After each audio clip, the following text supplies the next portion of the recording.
10 ఏళ్ల వయసు తనది. నానమ్మ ఒళ్ళో కూర్చొని తన చేతి గోరు ముద్దలు తింటూ తను చెప్పే కథలు వింటే గాని నిద్ర రాదు బుజ్జమ్మకి. గోరింటాకు పెడుతూ నానమ్మ బాగా ఎర్రగా పండితే అందమైన మొగుడు వస్తాడు అని చెప్పేది. అమ్మ, అత్త, నాన్న, మామయ్య, బాబాయ్ అందరి ముందు తన పరువు పోయేది. సిగ్గుతో గదిలోకి పరిగెత్తేది బుజ్జమ్మ. ఎర్రగా పండిన చేతులని చూసి మురిసిపోయేది. అందమైన మొగుడు వస్తాడని కలలు కనేది బంగారు బుజ్జమ్మ. ఒకరోజు పిన్నికి, బాబాయ్‌కి గొడవ. బాబాయ్ తాగొచ్చి పిన్నితో గొడవ పెట్టుకున్నాడు. భయం వేసింది బుజ్జమ్మకి. మొగుడు వస్తే కొడతాడా? అందంగా ఉంటే సరిపోతుందా? మంచోడు కూడా అయి ఉండాలి. వెళ్ళి నాన్నమ్మని అడుగుదాం. మనకి సమాధానం దొరుకుతుంది అని చెప్పి నానమ్మ దగ్గరికి పరిగెత్తింది. నానమ్మా నానమ్మా అంటూ ఇల్లంతా జల్లెడ వేసింది. అరుగు బయట ఆడవాళ్లతో ముచ్చట్లు పెట్టుకుంటున్న అన్నపూర్ణని లాక్కొని వచ్చింది. ఏమిటే నీ గోల? ప్రశాంతంగా కాసేపు మాట్లాడుకొనియవా? లాక్కొని వచ్చేశావ్? నీ దుంపతెగ ఎంత గట్టిగా లాగావే? నడుం పట్టేసింది అని నడుముని రుద్దుకొని ఏంటి విషయం చెప్పమంది. ఒసై నానమ్మా, అందగాడు వస్తాడన్నావ్ నా మొగుడు. వాడు మంచోడు కాకపోతే అప్పుడు ఏంటి నా పరిస్థితి అని తల పట్టుకుంది బుజ్జమ్మ. నీ సిగతరగా మీ తాతే నన్ను ఏ రోజు ఒసై అనలేదు. నువ్వంటావా అని ఒక ముట్టికాయ వేసింది. సరేలే అనను కాని నా బుజ్జి నానమ్మవి కదా, చెప్పవే. మంచోడు రాకపోతే నా మొగుడు అప్పుడు ఏంటి నా పరిస్థితి అని మళ్ళీ అడిగింది. ఏముంది, నీ వీపు విరుస్తాడు రోజు అని పకాలున నవ్వింది. చెప్పవే బాబూ, నాకు భయం వేస్తుంది అని అంత చిన్న వయసులోనే మొగుడు గురించి బెంగ మొదలయ్యింది బుజ్జమ్మకి. ఇటు వినవే బుజ్జమ్మ, మీ తాత పెద్ద అందగాడు కాదు, పెద్ద పొడువు లేడు. చాలా వరకు పిల్లనే ఇవ్వలేదు మీ తాతకి. అప్పట్లో పెళ్లి చూపులు అంటే ఇప్పటిలా అమ్మాయికి అబ్బాయిని చూపించి నచ్చాడా నచ్చలేదా తెలుసుకునే పద్ధతులు లేవు. 2 జల్లు వేసుకొని అరుగు బయట తొక్కుడు బిళ్ళ ఆడుకుంటున్నా నేను. అమ్మ లాక్కొచ్చి ముస్తాబు చేసింది. పెద్ద పందిరి లేదు, 100 మంది జనాలు లేరు. మీ తాత వచ్చి తాళి కట్టి వెళ్ళిపోయాడు. మళ్ళీ నన్ను వెళ్ళి ఆడుకోమని చెప్పింది మీ తాతమ్మ. అప్పట్లో పెళ్ళిళ్ళంటే ఎన్ని తంతంగాలో. పెళ్లి చూపులు అని, నిశ్చితార్థమని, 5 రోజులు పెళ్ళిళ్ళని, అదేదో గాల్లో ఎగురుకుంటూ తాళి కడతారు. అదేదో డెస్టినేషన్ పెళ్ళంట. వాళ్ళ ముఖం తగలయ్యా అంటుంది అన్నపూర్ణ. అది డెస్టినేషన్ కాదే అమ్మమ్మ, డెస్టినేషన్ పెళ్ళి అంటారు దాన్ని. ఏదోలే, వాడి పిండకూడు, వాళ్ళు వాళ్ళ పైతెప్పు పెళ్ళిళ్ళు అని తిడుతుంది. అలా అన్ని విధాలు అప్పట్లో ఇవే కాక పెళ్లికి ముందు ఆడా మొగ కలిసి సహజీవనం చేస్తారంట. విడ్డూరం కాకపోతేను. పెళ్ళి అయితే అవుతది, లేకుంటే లేదు. ఏదో డైటింగ్ అంట దాని పేరు. నానమ్మ, నువ్వు ఇంగ్లీష్ని కూని చెయ్యకు. దాన్ని డేటింగ్ అంటారు. రెండూ ఒకటేలే, ఒళ్ళు కొవ్వెక్కితేనే చేస్తారు. డేటింగ్ అయినా డైటింగ్ అయినా అంటుంది అన్నపూర్ణ. నీ వయసులో నాకు పెళ్లి చేసేశారు. ఏం జరుగుతుందో కూడా తెలియని వయసు నాది. 10 ఏండ్లకే పెళ్ళా అని నోరెళ్ళబెట్టింది బుజ్జమ్మ. మరి తాతని అరెస్టు చెయ్యలేదా మైనర్ని పెళ్లి చేసుకున్నందుకు అని అమాయకంగా అడిగింది బుజ్జమ్మ. దానికి గట్టిగా నవ్వి అన్నపూర్ణమ్మ, ఇప్పుడు ఉన్నట్టు అప్పట్లో లేదే పిచ్చిమొద్దు. మనకి తెలియకుండానే మన పెళ్ళిళ్ళైపోతాయి. ఆడపిల్ల అంటే బరువు అనుకునేవాళ్ళు అప్పట్లో ఎంత త్వరగా దించేస్తే అంత మంచిది అనుకునేవాళ్ళు. సరే, పెళ్లి జరిగింది 10 ఏండ్లకే. తరువాత ఏం జరిగింది చెప్పు నాన్నమ్మా. ఏముంది, మళ్ళీ వెళ్ళి తొక్కుడు బిళ్ళ ఆడుకున్నా. వయసొచ్చాక నన్ను తీసుకువెళ్ళడానికి వచ్చాడు మీ తాత. ఇద్దరికీ వయసులో 10 ఏండ్ల వ్యత్యాసం ఉంది. అప్పటి పెళ్ళిళ్ళు అలా ఉండేవి మరి. నా అమ్మ నా నాన్న, నా అక్క, నా అన్న, నా చెల్లి ఎలానో ఆ రోజు నుంచి నా మొగుడు నా సొంతమే. ఇక జీవితం తనతోనే అనుకున్నాను. తెలీదు పెళ్ళయ్యాక ప్రతి ఆడదాని మొగుడే ప్రథమ స్థానంలో ఉంటాడు. అది ఏ మాయో అర్థం కాదు. అమ్మ గుర్తుకురాదు, నాన్న గుర్తుకురాడు, ఎవ్వరూ గుర్తుకురారు. అందరూ మొగుడులోనే కనిపిస్తారు. అందుకే పతియే ప్రత్యక్షం దైవం అంటారు. మీ తాత చాలా మంచోడు. చెడు వ్యసాలు లేవు. జూదం ఆడడు. తెచ్చిన డబ్బుని నా చేతిలో పెట్టి దాచమనేవాడు. ఒక్కొక్క ఆస్తిని పెంచుకుంటూ ఈరోజు ఊరికి రారాజు అయ్యాడు.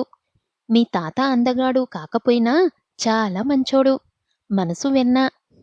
ఆడదాని మనసు ముక్కలయ్యేది ఎప్పుడో తెలుసా? మొగాడి మాటలతోనే. మీ తాత చనిపోయే వరకు నన్ను ఏ రోజు ఒక్క మాట అనలేదు. కోపంతో అలిగి తిండి మానేసేవాడు. నా బిడ్డలు ఆకలితో ఉంటే నా కడుపు ఎలా నిండుతుంది? నా భర్త కూడా నాకు బిడ్డతో సమానం. నా చేత్తో తనకి అన్నం తినిపించి కోపం చల్లార్చేదాన్ని. అంతా శ్రద్ధగా వింటుంది బుజ్జమ్మ. నానమ్మ, అయితే బాబాయ్ ఎప్పుడూ పిన్నితో గొడవ పడుతుంటాడు కదా! మంచోడు కాదు కదా! అలాంటప్పుడు పిన్ని బాబాయిని ఎందుకు భరిస్తుంది? వదిలేయొచ్చు కదా! అని అడిగింది బుజ్జమ్మ. అప్పుడు పిన్ని జత చేరింది వీళ్ళతో పాటు. ఏమ్మా, ఈరోజు ఇన్ని సందేహాలు పుట్టుకొచ్చాయి నీకు? అని. అయ్యో పిన్ని, నువ్వు ఇక్కడ లేవు అనుకున్నా. క్షమించు పిన్ని అని బుజ్జమ్మ కాస్త ఇబ్బంది పడింది పిన్ని రాకతో. నిజమే, మీ బాబాయ్ తిడతాడు. తాగుడు మానమని చాలాసార్లు చెప్పాను. కోపిష్టి. ఎవడు మాట వినడు. కాని ఇన్నేళ్లలో తనని ఎంతోమంది పెళ్లి చేసుకోమని అడిగారు. నన్ను వదిలేయమని చెప్పారు. కాని మీ బాబాయ్ నన్ను తప్ప ఎవ్వరూ వద్దు అన్నాడు. తనకి నేనంటే ఎంతో ఇష్టం. వ్యాపారంలో నష్టాలు వచ్చాయి. చాలా కుంగిపోయాడు. ఆ కోపంలో మందుకి బానిసయ్యాడు. కాని తను నా మొగుడు. తప్పు చేస్తే పిల్లల్ని ఎలా సరిదిద్దుకుంటామో భర్తని కూడా సరిదిద్దుకోవాలి. మనసు బాగలేకపోతే కారణం తెలుసుకొని ఓదార్చాలి. ఇంటికొచ్చిన భర్తకి వెంటనే ఒక గ్లాసు మంచినీళ్లు ఇవ్వాలి. బయట ఎన్నో టెన్షన్లతో వస్తారు. కాస్త చల్లబడతారు. అప్పుడే ఒక గ్లాసు మంచినీళ్లతో. ఇక గొడవ విషయానికి వస్తే ఆలుమొగలు అన్నాక ఆ మాత్రం గొడవలు జరగాలి. అప్పుడే బంధం ఇంకా గట్టిపడుతుంది. ఇద్దరికీ ఇద్దరు అర్థమవుతారు. తప్పు చేస్తున్నాడు అనుకో, సరిదిద్దుకోవాలి. బాధపడుతున్నాడనుకో, ధైర్యం చెప్పాలి. కోపంలో ఉన్నాడు అంటే మనం మౌనంగా ఉండాలి. కష్టాల్లో ఉన్నాడనుకో, తోడుగా ఉండాలి. ఇలా నానమ్మ, పిన్ని, బుజ్జమ్మకి చాలా విషయాలే చెప్పారు. పెళ్లి గురించి, రాబోయే మొగుడు గురించి ఇప్పుడు పూర్తిగా ఒక క్లారిటీ వచ్చింది బుజ్జమ్మ. బుజ్జమ్మ కలలు కన్న మొగుడు వస్తున్నాడు. బుజ్జమ్మకి పెళ్లి రేపు. బుజ్జమ్మ కలలు కన్న మొగుడు రాబోతున్నాడు. ఇంటిల్లిపాది బుజ్జమ్మ పెళ్లికి చెయ్యాల్సిన హడావడి అంతా చేస్తున్నారు. మండపమంతా కలకలాలాడుతుంది. మైక్ సెట్లోని కొత్త కొత్త పాటలకు పిల్లలు డ్యాన్సులు చేస్తున్నారు. వచ్చిపోయే చుట్టాలని, సన్నిహితుల్ని, పెద్దలు, పలుకుబడి ఉన్న ముఖ్య అతిథులని ఆహ్వానిస్తూ తండ్రి, బాబాయ్ లీనమైపోయారు. ఇకపోతే మామయ్య. పెళ్లిలో చెప్పుకునేవే భోజనాలు. తేడా జరగకుండా బుజ్జమ్మ పెళ్లి గురించి ఈ ఊర్లోనే కాదు, చుట్టుపక్కల ఊర్లన్నీ చెప్పుకోవాలి భోజనాలు. సంతృప్తిగా చేసి నా బిడ్డని చల్లగా దీవించాలి అంటూ వంటల దగ్గర హత్తుకుపోయాడు. అత్త, పిన్ని, బుజ్జమ్మని ముస్తాబు చేయడంలో మునిగిపోయారు ఇద్దరు. చెల్లి పెళ్లి కనుక ఇంతలో పెద్దన్నయ్య రవ్వల నక్లెసు తీసుకొచ్చాడు. బుట్టబొమ్మ నా చెల్లి అంటూ మురిసిపోయాడు. అది మెడలో వేసి. చిన్నన్నయ్య చేతికి ఉంగరం పెట్టాడు. ఇద్దరి ప్రేమని చూసి దుఃఖం తట్టుకోలేక ఇద్దర్ని పట్టుకొని గట్టిగా ఏడ్చేసింది బుజ్జమ్మ. అక్కడ ఉన్న వాళ్ళందరికీ దుఃఖం కలిగింది. అన్నయ్యలు ఇద్దరికీ కన్నీళ్లు ఆగలేదు. కాని చెల్లికి ధైర్యం చెప్పాలని కన్నీళ్లు తుడుచుకొని, పెళ్ళయి నువ్వేమైనా పట్నం పోతున్నావా? పక్కనే 10 కిలోమీటర్లు. నీకు మాకు దూరం. ప్రతివారం మేము వస్తూనే ఉంటాం నిన్ను చూడడానికి. ఏడవకమ్మా! మా బుజ్జివి కదూ! అంటూ గారాబం చేశారు ఇద్దరన్నయ్యలు. అన్నీ గమనిస్తూనే ఉన్న అమ్మ అందరికన్నా ఎక్కువ దుఃఖం ఆవిడకే. ఎప్పుడూ గలగలా మాట్లాడి, అల్లరి చేస్తూ, ఆట పట్టిస్తూ ఉండే అమ్మాయి అత్తగారింట్లో ఎలా ఉంటుందో, ఎలా బ్రతుకుతుందో అన్న ఆలోచనలే ఆమెకి. అయినా సరే దుఃఖం మింగి బయటకి నవ్వుతూ, అక్కడ ముహూర్తానికి టైం అవుతుంటే ఇక్కడ ఏంటి మాటలు అని వీళ్ళ అనురాగాల మధ్యలో కలగజేసుకుంది. ఏడుస్తున్న బుజ్జమ్మని చూసి, అయ్యో! మేకపంతా పొయ్యిందే. ఇంకాసేపట్లో పెళ్లి పెట్టుకొని ఇప్పుడెలా? అంటూ ఆట పట్టించింది. అక్కడున్న వారంతా నవ్వేశారు. బుజ్జమ్మ కూడా నవ్వేసింది. మండపంలో పెళ్ళికొడుకుని తీసుకొచ్చారు. పంతులుగారు మంత్రాలు చదవడం ఆరంభించారు. అమ్మా!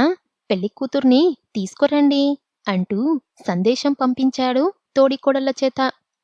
రానే వచ్చింది సమయం. బుజ్జమ్మ కలలు కన్న ప్రపంచం. ఇంకొన్ని నిమిషాల్లో పెళ్ళైపోతుంది. నాన్నమ్మ ఒక ఏడాది ముందే చనిపోయింది. ఆమె ఫోటోకి దండం పెడుతూ ఇలా అనుకుంది. నానమ్మ, నువ్వు అన్నట్టే అందమైన మంచి మొగుడు వచ్చాడు. నా చేతి గోరింటాకు చూసావా ఎంత ఎర్రగా పండిందో? ఇదంతా నువ్వు చూసుంటే బాగుండేది. చూడకుండా మీ ఆయన దగ్గరికి వెళ్ళిపోయావు. అవునులే, నీ మొగుడు కన్నా మేము తక్కువే కదా ఎంతైనా అంటుంటే అక్కడ ఉన్న వాళ్ళందరికీ కన్నీళ్లాగలేదు. టైం అవుతుంది బుజ్జమ్మా, పద అంటూ అమ్మ తనని ముందుకు నడిపింది. విషయం చెప్పలేదు కదా. బుజ్జమ్మ ఆశించిన దానికన్నా మంచి మొగుడు వచ్చాడు. కట్నం ఇస్తామన్నా వద్దన్నాడు. పెళ్లి చూపుల రోజు కూడా అందరూ బుజ్జమ్మని కంగారు పెడుతుంటే తనతో విడిగా మాట్లాడాలి అని పక్కకి తీసుకువెళ్ళాడు. అందరూ అంటున్నారని కాదు. మీకు ఏమనిపిస్తే అది చెప్పండి. నేను తీసుకుంటాను. నాకు మీరు చాలా నచ్చారు అని తను అంటుంటే తన కళ్ళల్లో బుజ్జమ్మ పైన ప్రేమ కనిపించింది. అప్పటి వరకు ఊర్లో వాళ్ళు, తన ఇంట్లో వాళ్ళు, స్నేహితులు చెప్తే వినడం తప్ప బుజ్జమ్మ ఇదే ప్రత్యేకంగా చూడటం తనని. ఎక్కువ ఆలోచించను లేదు. ఇష్టమే అని లోపల్నుంచి కబురు పంపించింది పిన్నితో. అన్నీ గుర్తు చేసుకుంది మండపంలో కూర్చొని. నాన్న అల్లుడు కాలు కడిగి కన్యాదానం చేశాడు. అమ్మ దగ్గరుండి కూతురు పెళ్లిని ఆనందంగా చూస్తుంది.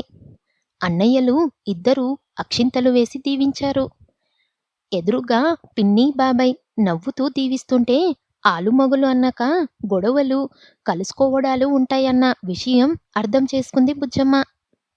పెళ్లి జరిగిపోయింది. అప్పగింతల సమయం ఇది. అప్పటి వరకు రాయిలా ఉన్న నాన్న ఒక్కసారి కంటతడి పెట్టుకున్నాడు. బాబాయ్ ఓదారుస్తున్నాడు. నాన్నని గట్టిగా హత్తుకొని ఏడవడం మొదలుపెట్టింది బుజ్జమ్మ. మనం ఏడుస్తుంటే తను ఇంకా బాధపడుతుంది అని భర్తకి నచ్చజెప్పింది. చూడు, మీ ఆయన అక్కడ ఎదురు చూస్తున్నాడు. మేము తరచూ అప్పుడప్పుడు వస్తూ ఉంటాం.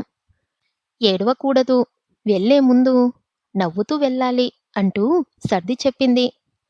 కన్నీళ్లతోనే కారులో ఎక్కి కూర్చుంది. పుట్టిల్లు వదిలి వెళ్ళాలి అంటే ఏ ఆడపిల్లకైనా కొంచెం ఇబ్బందే. 4 ఏండ్లు చదివిన కాలేజ్ వదిలి వచ్చేటప్పుడే కన్నీళ్లు పెట్టుకుంటాం. అలాంటిది అన్నేళ్ల రక్త సంబంధం వదిలి రావాలి అంటే ఏ ఆడపిల్లకైనా కష్టంగానే ఉంటుంది అనుకున్నాడు తన భర్త. మెట్టింట్లో అడుగు పెట్టబోయింది బుజ్జమ్మ.